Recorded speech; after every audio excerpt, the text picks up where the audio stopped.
Okay, so here are the 2 chickens we know of. There's 1 chicken laying an egg. I got 2 chickens. Oh, here they are. You can see them on the side of the house. So they don't go too far. As a matter of fact, anytime I find them here, I never herd them out of here. You can see they're digging some nice looking holes. They can pull grubs and all kinds of other little bugs. But if they're over here in this yard, like in front of that door or under that bush, then I herd them back. And little by little it's created a behavior. And you can see there's a house north of me here. Sometimes the chickens go all the way up into that yard. And along the other side of that fence there is a lot of vegetation. They just love, anywhere there's a buildup of leaves, they just love it. And that's about it. This is the type of work they do. Come here, chicken. Come on, girls. Come here, chicken. Here's my hand. Come here, sweetie. Now if I just keep backing up. Come on, sweetie. Good chicken. And there you have it. Now we can herd them. I'm going to pet you. Oh, see this? Are you freezing for me? Okay, and I can pet under your wing.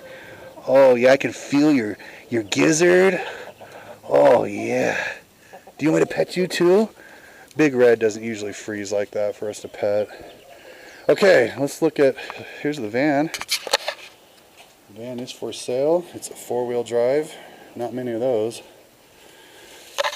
Okay, so I keep my chicken eggs. I keep a bag of scratch at all times, and this is just total treat for them. They cannot live on this nutritionally. This is the pine chips, and they come in these big compressed bags. Here's a massive compressed bag. You can see it's square. They press it down, and we just take what we need and put it in this trash bin. And then I do use these pine chips in their laying boxes. You got to have poultry grit. They need this kind of a product, grit. And there goes the cat. Whoops, sorry, we're sideways. I love having the cat. That's been a highlight. And oyster shells. And this helps keep their shells strong. But you don't have to give them oyster shells if the feed you provide them has all that stuff in it. So here's my 50-pound bag of poultry feed, and the tag tells us that it's 20% lay mash, meaning it's 20% protein, and they will lay eggs in the winter when they reach or they receive this much protein. In the summer we give them 16%. And it's just a real common activity. It's just normal. And then I have 2 50-pound bags here.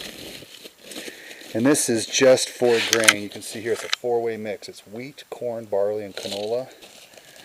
But the thing about this is the canola provides, from what I'm told, 18% protein. And if it's not true, then you'll see it in the eggs. You just won't be right.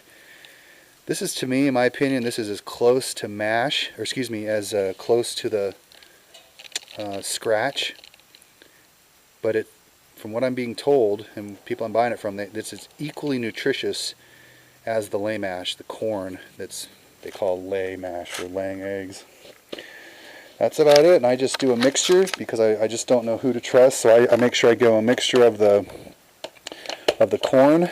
And the woman I buy this from, she only feeds her chickens this, and she has eggs without any trouble.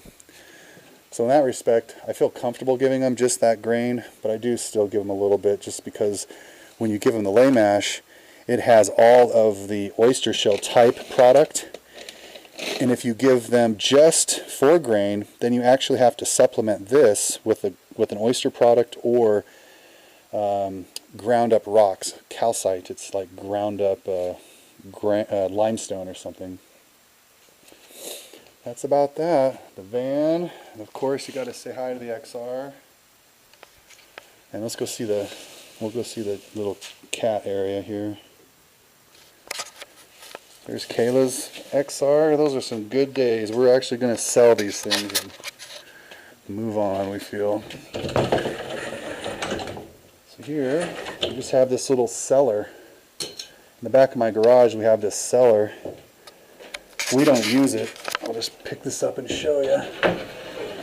It's a stairway down there, and it runs the width of the garage, and I don't know what they've used it for. I think they just used it for canning and 100% legal activity, I'm sure, over the years. I gotta notch this. But anyway, here's where the cat sleeps. The cat, when it's really cold, I'll turn on this oil heater. The cat comes in through that door, and she's got her scratching post, little padded area, and she just jumps right up here and runs right up this ramp. We have a hole here, and her little bed. This cardboard box just sits on this little board. I just screwed this cardboard box in here just to kind of make sure she won't fall. And this is all secured. Here's some water. And then her feeder, which I don't have to tend to very often. I come and make sure that it looks like this, because that tells me that she's eating it. And if I'm feeling generous, I'll fill it up for her. But I just want to make sure she's coming up the ramp and eating, and that tells me she's eating. And then we have some water. We can top off her water here. That's that. The chickens and the kitten. And that's about it. Yeah, when you go to build your coop, like I said, there's all kinds of ways to do it. I chose the coop within the coop. And now that I'm going to get 4 more chicks in the spring, this little coop will lend itself nicely. I'll be able to have my new chicks in this coop for about 6 months, actually. And this should be walled off with chicken wire. I've got 6-foot tall chicken wire, and we're going to put chicken wire, like I said, all around this. So when my big birds are out here roaming, the little birds will be in here, and it takes a good 6 months to acquaint them, it turns out.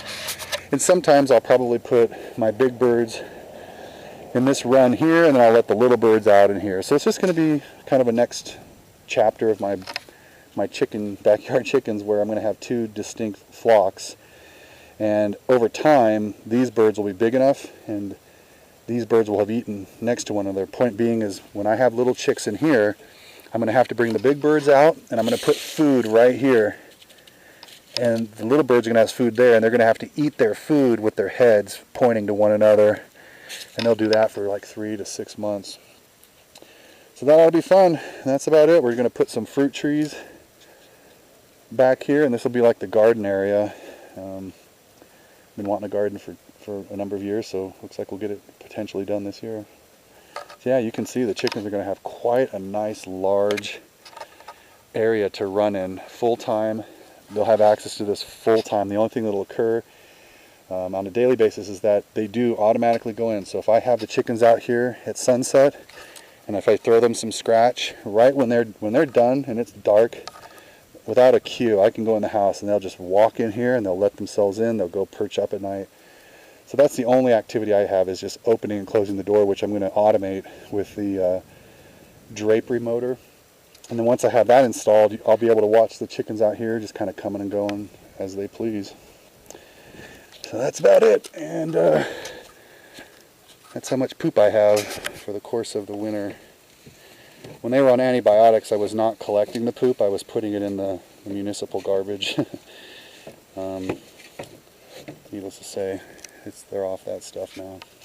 Cool. Well, there's the beautiful Wasatch. Hope you enjoyed this video, and I look forward to talking to you more about your chickens. Take care.